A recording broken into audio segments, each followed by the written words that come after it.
வணக்கம். இன்றைக்கி நம்ம ஜஸ்கு கிச்சனில் குழந்தைங்க ரொம்பவே விரும்பி சாப்பிடக்கூடிய வாழைக்காய் வறுவல் தான் ரொம்ப எளிமையாகவும் டேஸ்ட்டாகவும் எப்படி பண்ணுறதுன்னு பார்க்க போகிறோம். ஒரு கடாயில் 1 டேபிள் ஸ்பூன் அளவுக்கு எண்ணெய் சூடு பண்ணிவிட்டு கொஞ்சமாக கடுகு, ஜீரகம், பெருங்காயத்தூள் சேர்த்துக்கலாம். எப்போவுமே வாழைக்காய் உருளைக்கிழங்குலாம் பண்ணும்போது கொஞ்சம் பூண்டு பற்கள் இந்த மாதிரி பெருங்காயத்தூள்லாம் சேர்த்து பண்ணுறது உடம்புக்கு ரொம்பவே நல்லது.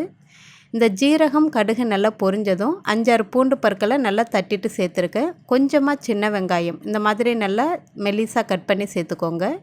இந்த வெங்காயம், பூண்டு நல்லா வதங்கி வந்ததும் நான் சின்ன சின்ன வில்லைகளாக நான் கட் பண்ணி எடுத்துருக்கிறேன். இந்த வாழைக்காய் துண்டுகளையும் இது கூட சேர்த்துடலாம்.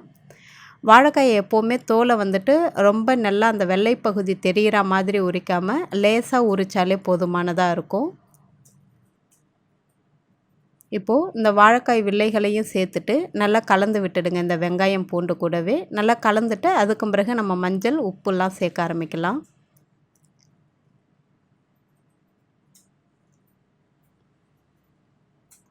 இப்போது இது கூடவே ஒரு 1/2 டீஸ்பூன் அளவுக்கு மஞ்சள் தூள் சேர்த்துருக்கேன். சுவைக்காக கொஞ்சமாக உப்பு சேர்த்துக்கலாம். அதுக்கு பிறகு நம்ம நல்லா கலந்து விட்டுட்டு தேவைப்பட்டால் நம்ம உப்பு சேர்த்துக்கலாம்.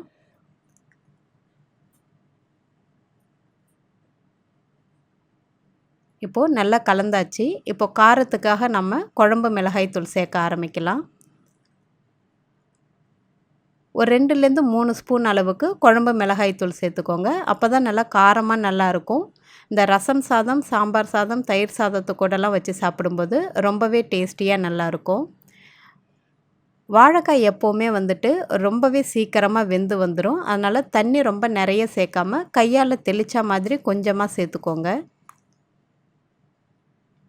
இப்போது தண்ணி நல்லா தெளித்து விட்டாச்சு. நல்லா கலந்துட்டு கரெக்டாக ஒரு 2லேருந்து 3 நிமிஷம் மிதமான தீயில வச்சு மூடி போட்டு வேக வச்சு எடுக்கலாம்.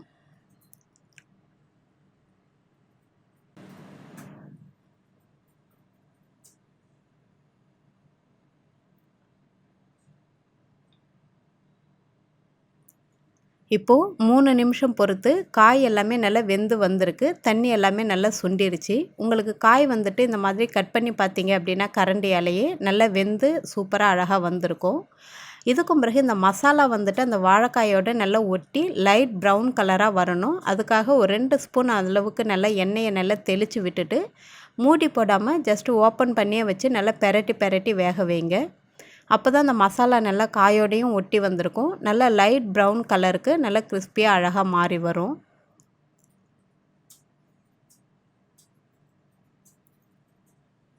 இந்த மாதிரி எல்லா வாழைக்காயோடையும் நல்லா மசாலா ஒட்டி 2 பக்கமும் நல்லா லைட் ப்ரௌன் கலருக்கு நல்லா ட்ரையாக நல்லா வேக வச்சு எடுத்தோம் அப்படின்னா குழந்தைங்க ரொம்பவே விரும்பி சாப்பிடுவாங்க.